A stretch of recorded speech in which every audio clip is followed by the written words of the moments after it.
Salam dostlar, hər vaxtınız xeyir olsun. Sizinlə bugün biz tabeli mürəkkəb cümləni kəsəcək. Hamınızın yaralı yeridir. İnşallah ki, bu izahın da sizə faydası olacaq. Diqqətlə dinləməyi və ən əsası səbirlə dinləməyi inşallah bacarın. Çünki necə deyərlər, hər çətinliyin sonunda mütləq böyük qələbələr vardır. İnandınız hə? Deməli, gələk. Tabeli mürəkkəb cümlə nədir? Siz YouTube səhifəsini gəlirsiniz, orada tabelsiz mürəkkəb cümlənin və ümumiyyətlə mürəkkəb cümlə tipinin izahı var. Mən məsləhət görərəm ki, ona qulaq asın, sonra bu mövzuya baxın və gəlin ümumi bir izah keçək. Tabeli mürəkkəb cümlə tərəflərindən biri digərini izah edən, ondan asılı olan cümlə tiplərinə deyilir. Yəni, normalda azı iki cümlə tipi olur, mübtəda xəbərliliyi, mübtəda işləmin edə bilər və s. ona işimiz yoxdur. Amma iki cümlə olur, bir cümlə digər cümləyə bağlı olur, ondan asılı olur və buna görə də cümlələrdən biri baş cümlə hesab olunur, digər isə budaq cümlə hesab olunur. Məsələn, burada önəmli məqam nədir? Tutaq ki, mənim bir dənə cümləm budur, vergül qoyulur, bu da ikinci cümləmdir də, elə deyilmi? Baxın, məsələ nədir? Mənim birinci cümləm də baş cümlə ola bilər, ikinci cümləm də baş cümlə ola bilər. Əgər bu başdırsa, bu budaq olacaq. Bu budaq cümlədirsə, bu baş cümlə olacaq, tamam mı? Bunu yadda saxlayaq. Yəni, yerləri dəyişə bilər. Yəni, hökmən belə bir qaydamız yoxdur ki, birinci mütləq baş gəlməlidir, sonra budaq gəlməlidir. Xeyr, birinci budaq da gələ bilər, sonra baş gələ bilər. Onsuz da əksər cümlələrdə birinci budaq, sonra baş cümlə gəlir. Deməli, yadda saxlayaq ki, bu tabeli mürəkkəb cümlədə baş və budaq cümlənin işarələri var. Biz testlərdə baş cümləni bu kvadrat işarəsini işarələyirik, budaq cümləni isə bu dairə ilə işarələyirik. Və əsasən birinci baş cümlə gəlirsə, sonra budaq cümlə gəlirsə, budaqdan başa bir ox çəkilir. Bu oxun ucu baş cümləni göstərir. Birinci budaq, sonra baş cümlə gəlirsə, yenə budaqdan başa bir ox çəkilir. Oxun ucu baş cümləni göstərir. Məsələn, buraxılış imtahanına bir dəfə maraqlı bir sual düşmüşdü. Bu sınavlara da düşür. Məsələn, testdə hər şey doğruydu. Baş və budağın yeri də doğruydu. Məsələn, tutaq ki, birinci baş, sonra budaq gəlmişdi də. Amma bir dənə səhv bilirsiniz nə idi?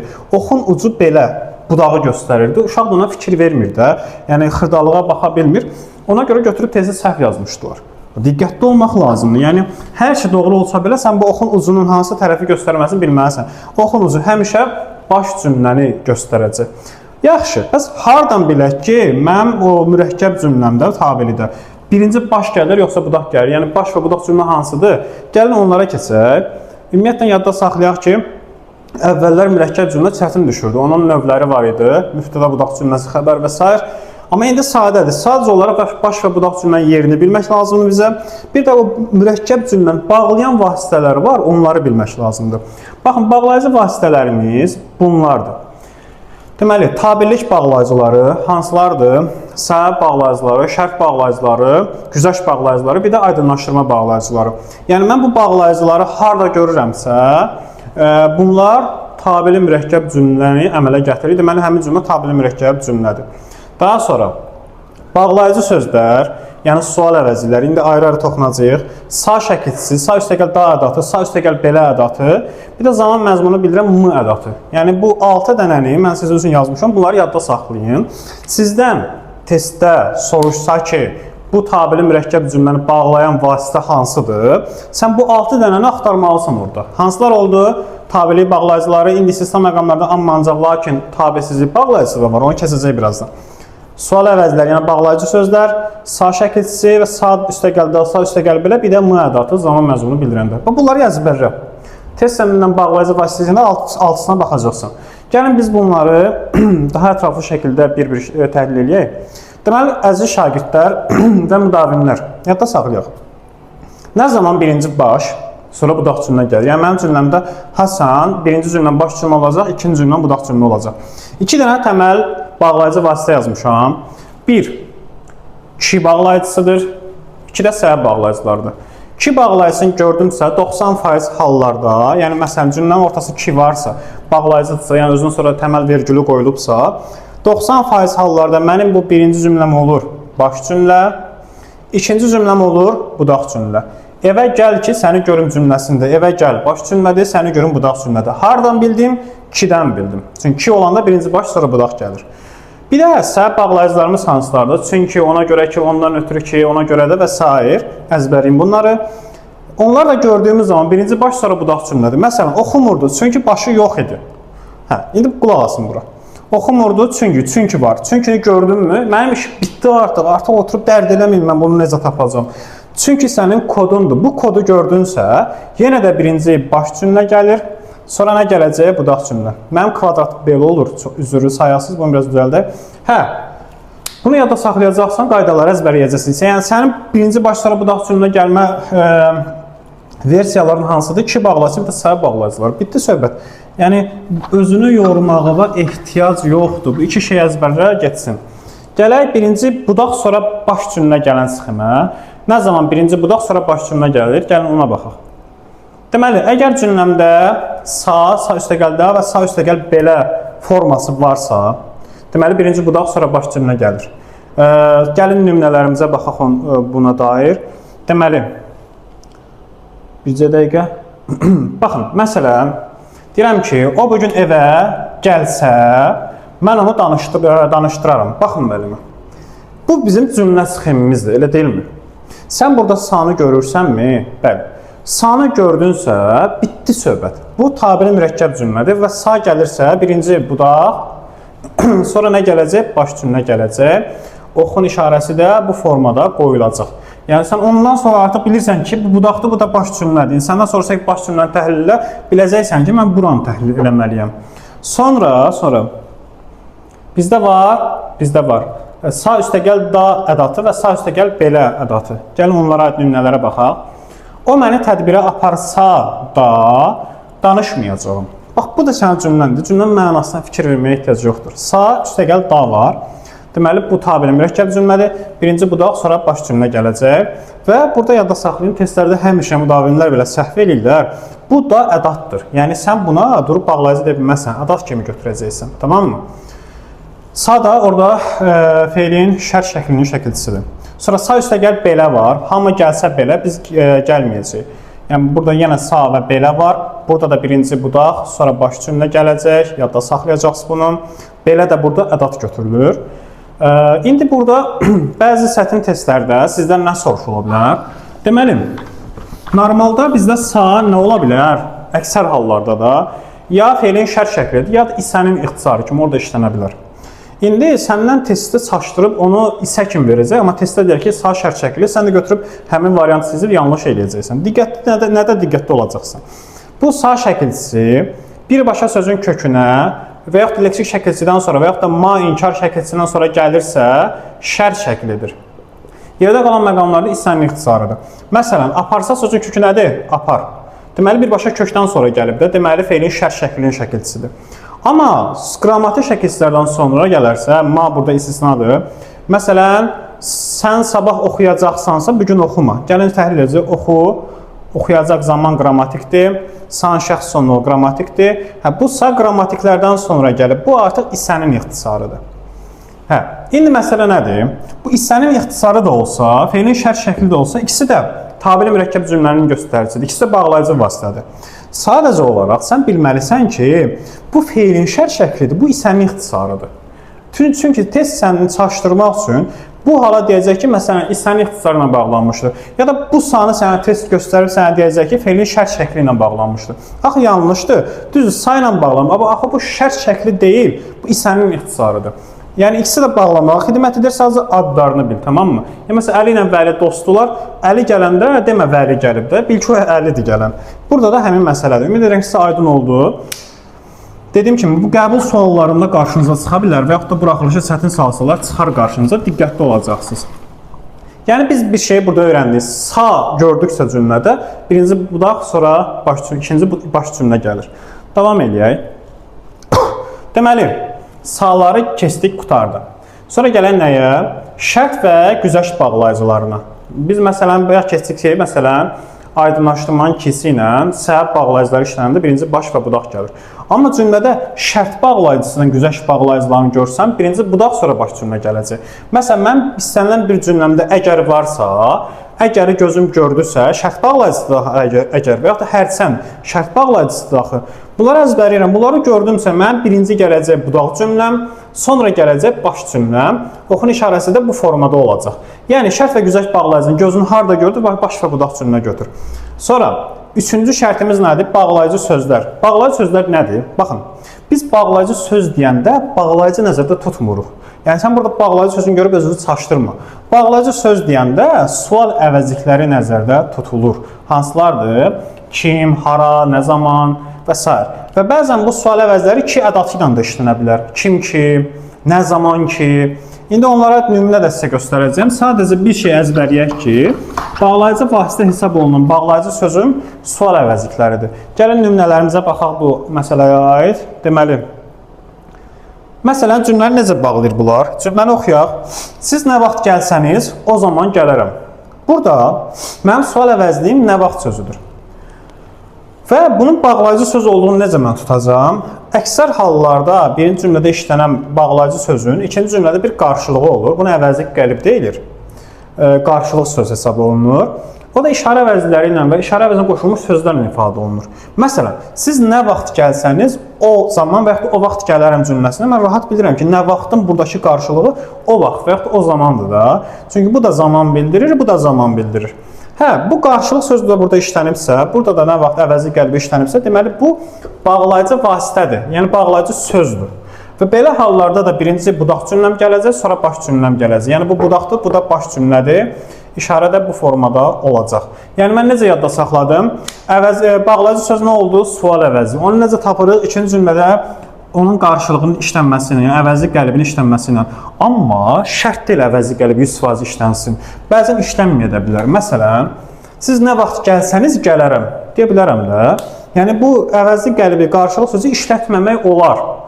Cümlədə də verməyibsə bunu, sən rahatlıqla bərpa edə bilərsən. Məsələn, siz nə vaxt gəlsəniz gələrəm və yaxud da siz nə vaxt gəlsəniz o vaxt gələrəm. Mən rahatlıqla bərpa edə bilirəm. Bu yoxdursa, amma sən yenə bərpa edə bilirsənsə, deməli sən bu nə vaxt sözün bağlayıcı sözdür və orada birinci budaq, sonra baş cümlə gəlir. Və bir şey yadda saxlayın ki, bağlayıcı sözümüz heç vaxt ikinci cümlədə işlənə bilməz. O həmişə birinci cümləndə, yəni budaq cümləndə işlənməlidir. İkinci cümləyə fikir verək. Mən sözümü kimə dedimsə, o qulaq assın. Yenə burada sizcə hansıdır bağlayıcı sözümüz, yəni sual əvəzliyimiz? Birinci cümləyə həmişə baxırıq, ikinci cümləyə baxmırıq, çünki ikinci cümlədə işlənmir. Birinci cümlədə kimə sözüdür? Çünki kim sual əvəzliyidir. Hə, onun qarşılığı hansıdır? Kimə dedimsə, o işarə əvəzliyim budur. Onun qarşılığı o olduğu üçün, deməli, bu bağlayıcı sözdür. Yəni, mürəkkəb cümləni bağlayan vasitə hesab olunacaq. Bunu belə də deyə bilərəm. Mən sözü kimə dedimsə, qulaq assın. Onu çıxara da bilərəm, bərpa da edə bilərəm. Bunun elə bir ciddi önəmi yoxdur. Və bir şey də yadda saxlayaq ki, bu qarşılıqlar bağlayıcı vasitə hesab olunmur. Yəni, tabeli mürəkkəb cümləni bağlamağa xidmət eləmir. Sənin bağlayıcı vasitən sual əvəzlikləri, yəni bağlayıcı sözlərindir. Bunu yadında saxlayacaqsan. Yəni, belə yadda saxlayaq da, sənin cümləndə işlənən bütün sual əvəzlikləri bağlayıcı söz hesab olunmur. O vaxt bağlayıcı söz hesab olunur ki, onun bir qarşılığı olsun ikinci cümlədə. Olmasa bərpa edə bilərsən. Bu formada öyrənəcəksən sən bu mövzunu. Daha sonra başqa hansılarda birinci budaq, sonra baş cümlə gəlir. Deməli, ki bağlayıcısı işlənəndə. Biz bayaq dedik ki, ki bağlayıcısı işlənəndə birinci baş və budaq idi axı. Məsələn, yuxarı baxaq. Deməli, görürsünüz ki bağlayıcısı. Birinci baş, sonra budaq gəlir. İndi ki bağlayıcısı istisna məqamı var. O vaxt birinci budaq, sonra baş gələcək. O da nə vaxtdır? Ki bağlayıcısı zaman məzmunu bildirəndə. Necə zaman məzmunu bildirə bilər? Gəlin cümlədə sizə göstərim. Baxın. Məsələn, bir var deyəm ki, oxu ki adam olasan. Burada zaman yoxdur. Amma cümləyə fikir ver. Evə çatmışdı ki, zəng salındı. Baxın. Burada sən birinci cümlədən ikinci cümlə nə zaman sualını verə bilərsən. Nə zaman zəng çalındı? Evə çatanda. Deməli, nə zaman sualını buna verib, burada onun zamanını ala bilirsənsə, bu ki zaman bildirir və birinci budaq, sonra baş cümlə gəlir. Bunu əzbərləməyin ən rahat yolu nədir? Burada mışdı, kini silirsən, anda ilə əvəz edirsən. Evə çatanda, evə çatanda zəng salındı. Hə, mışdakini hamısını silib anda ilə əvəz edə bilirsənsə, evə çatanda zəng salındı deyə bilirsənsə, deməli ki zaman bildirir. Və birinci sənin üçün nə gəlir? Budaq, sonra da baş gəlir. Amma zaman bildirməyən hallarda birinci başdır, sonra budaqdır. Bunu yadında saxlayacaqsın. Belə. Sonra sonuncunu da sizə deyim. Bir də bağlayıcı vasitəmiz hansıdır? M ədatıdır. Onda da birinci budaq və ikinci baş cümlə gəlir. Amma M zaman bildirəndə. Zaman bildirilməsi məqamını necə biz başa düşəcəyik? Gəlin nümunədə göstərim sizə. Deməli, Baxın, m-nın zaman bildirməsi bu cümləyə fikir verək, burada görəcəyik. Gəldimi, mənə xəbər elə. Yenə də bu kinin zaman bildirməsi kimi mi-ni silirsən və onu anda ilə əvəz edirsən. Necə? Gələndə mənə xəbər elə. Əgər alınırsa, deməli burada da gəldimi, budaq cümlədir, mənə xəbər elə də baş cümlə olmuş olacaq. Yəni, belə deyək də, bunu məntiqlə rahat belə tuta bilərsiniz ki, bu ikinci cümlənin zamanını bildirir. Mənə xəbərlər nə zaman? Gələndə və yaxud da ki, o gəldiyi anda. Deməli, bu zaman bildirir və anda ilə əvəz edə bilirsənsə, birinci baş, sonra birinci budaq, sonra baş cümlən gələcək. Amma m-nın zaman bildirmədiyi məqamlar da var. Məsələn, o dərsini yazdı mı, gəlib mənə indi deyirsən. Burada yazdı mı da m var, amma zaman bildirmir. Sual məzmunu bildirir və ona görə yazdı mı-nın sualını mən bura qoymuşam. Hə, sual işarəsi də varsa, m da varsa, zaman bildirmirsə, o zaman sənin birinci baş cümlən, sonra budaq cümlən gəlmiş olacaq. Amma m zaman bildirəndə və sən onu anda ilə əvəz edə biləndə birinci budaq, sonra baş cümlə gəlir. Əslində, çox asan mövzulardır. Sadəcə olaraq sən bu qaydaları əzbərləməlisən. Məsələn, ki ilə m-nın zaman bildirməsi məqamını əzbərlə. Zaman bildirirlərsə budaq baş, zaman bildirmirlərsə baş və budaq cümlə gələcək. Bu formada yadda saxlayacaqsınız. Deməli, ümumən belə yadda saxladıq. Birinci baş, sonra budaq cümlə nə zaman gəlir? Ki bağlayıcısı işlənəndə zaman bildirməməsi şərti ilə. Bir də sa bağlayıcılar işlənəndə. Bəs budaq sonra baş cümlə necə işlənir? Sa üstə gəl da adatı və sa üstə gəl belə adatı olanda, şərt və güzəşt bağlayıcıları işlənəndə, bağlayıcı sözlər hansılar idi? Sual əvəzləri bunlar işlənəndə, sonra ki və m, ki bağlayıcı və m ədatının zaman məzmununu bildirəndə, budaq sonra baş gəlir. Və sən bu sxemi əzbərləyib cümlələrə tətbiq edə bilirsən, sən mürəkkəb cümlələr məsələsini həlləmiş olursan. Testlərdə də, buraxılışın və qəbulun testlərində də öhdəsindən gələ bilərsən. Çünki çox sadə mövzulardır. Sadəcə bunu əzbərləməlisən. Deməli, indi gələ bir-iki istisna məqama. Yadda saxlayaq ki, bəzi cümlələrdə bağlayıcı vasitə olmur. Amma yenə də biz onu mürəkkəb cümlə götürürük. Məsələn, cümləyə fikir verək, oxu, universitetə qəbul olasın. Bu, əslində, sadə cümləyə bənzir. Çünki oxu, kim, sən, universitetə qəbul olasın, kim, sən. İkisində bir nəfər icra edir. Və biz də demişik ki, belə hallarda sadə cümlə götürülür. Amma burada bir istisna var, diqqətli olmalısan, ayıq olmalısan. O da hansı istisna məqamdır? Sən bu cümlə ilə bu cümlənin sərhədinə bağlayıcı vasitələri əlavə edə bilərsən, onlardan birini. Məsələn, oxu, universitetə qəbul olasana, mən bura ki artıra bilərəm. Oxu ki, universitetə qəbul olasan. Hə, deməli, mən kini rahatlıqla artıra bilirəmsə, bu artıq tabeli mürəkkəb cümlədir. Bu ki, burada işlənsə də tabeli mürəkkəb cümlədir, işlənməsə də. Çünki işlənmədiyi vaxtlarda mən onu artıra bilirəm ora. Deməli, onun yeri oraydı da. Belə hallarda sən kini artıra bilirsənsə, ki olanda necə olurdu? Birinci baş, sonra budaq cümləm gəlirdi. Hə, ki olmayanda da sən elə götürəcəksən artıq. Çünki sən oraya kini artıra bilirsən. Yəni, oxu, universitetə qəbul olasan, oxu, baş cümlə, universitetə qəbul olasan, budaq cümlə. Artıq orada sadə cümlə götürmürük. O vaxt sadə cümlə götürərsən ki, sən bu bağlayıcı vasitələri əlavə edə bilməyəsən bura. Məsələn, sona xala gəldi, evləri yığışdırdı. Yəni, burada ki artıra bilmirsən, ehtiyac yoxdur. Ona görə sadə cümlə olacaq. Amma bura artırmaq olur deyə sən onu götürürsən mürəkkəb cümlə. Sonra, deməli, bir də saya aid belə gizli məqam var, sa şəkilçisinə aid. Bu da necə olur? Məsələn, cümləyə fikir verək. Deyirəm ki, kim dərsə gedəcək, o gəlsin. İndi sən bura hansını əlavə edə bilərsən bu bağlayıcı vasitələrdən? Təbii ki, sa şəkilçisini. Kim dərsə gedəcəksə, o gəlsin. Hə, sanı rahat əlavə edə bilirəmsə, deməli, burada da tabeli mürəkkəb cümlədir, sa olmasa belə. Və sa normalda olanda biz onu necə götürürdük? Birinci cümləmiz sa'da budaq olurdu, ikinci cümləmiz baş olurdu da. Hə, indi sən bunu da belə götürəcəksən. Çünki sən ora sanı rahat əlavə edə bilirsən. Ümumiyyətlə, gizlənən məqamlar bir sa şəkilçisi və kidir, ki bağlayıcısı. Onlar üçün də dedim sizə, onları cəhd edin, salın cümləyə. Görün, sala bilirsinizmi, məna verirmi? Yəni, tələb edirmi o ki ilə sanı? Tələb edirsə, məna verirsə, deməli, onu sən tabeli mürəkkəb cümlə kimi götürməlisən. Bu formada yadda saxlayacaqsınız. Deməli, gələk indi burada sizinlə son məqama. Son məqamımız da hansıdır? Deməli, Bəzi cümlələrimizdə, əziz şagirdlər, müdavimlər, birinci cümləmizdə hərçənd, düzdür, düzü, hərçənd tipli, hərçənd ki tipli sözlər işlənir. İkinci tərəfdə isə onun qarşılığı olaraq amma, ancaq, lakin tipli sözlər işlənir. Bəzi cümlələrdə. Məsələn, baxaq cümləmizə. Hərçənd oxumurdu. Bax, hərçəndi birinci cümlədə işlədirəm. Amma başı var idi. Ammanı ikinci cümlədə işlədirəm. Hə, bu cümlələrdə biz əvvəllər buna qarşılaşma budaq cümləsi deyirdik. Yəni, fikirlər qarşı-qarşı qoyulurdu. Amma sadəcə olaraq siz bunu bağlayıcı vasitə kimi götürməlisiniz. Baxın, belə cümlələrdə necə yanaşırıq?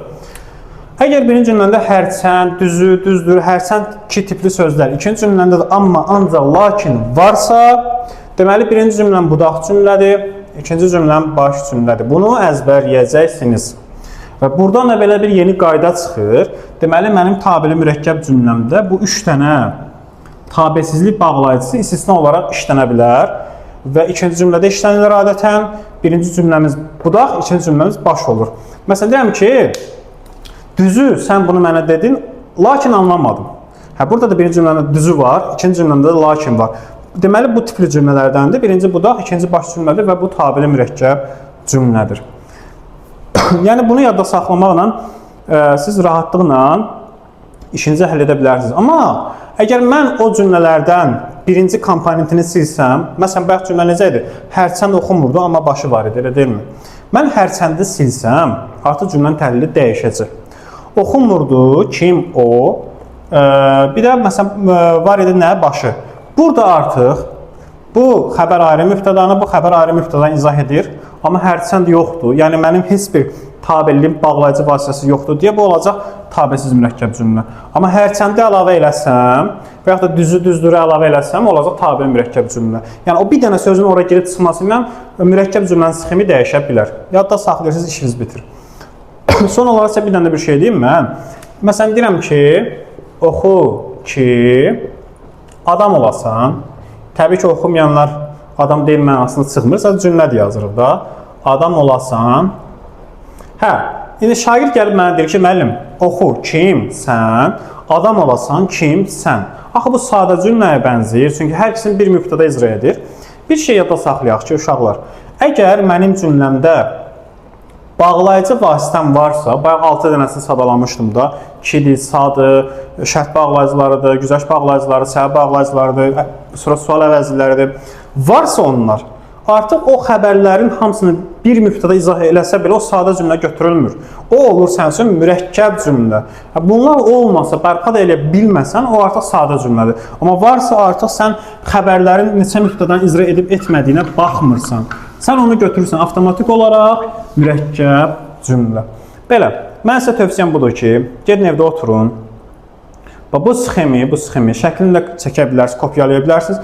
Bu sxemi əzbərləyin. Bu sxemi əzbərləsən, gedib cümlələri tətbiq eləsən, Allah sənin köməyin olacaq, Allah sənin istədiyin hər şeyi vermiş olacaq. Belə, videonu bəyənməyi, kanala abunə olmağı yaddan çıxarmayın. Ümid edirəm ki, bu izah sizə faydalı oldu. Növbəti videolarda, növbəti çəkilişlərdə görüşənə dək özünüzə yaxşı baxın. Emri ver mermileri yağdır 24 yaşında bir godfather. Bu yaşta daha çok para basan bir yer varsa keken belki matbaadır.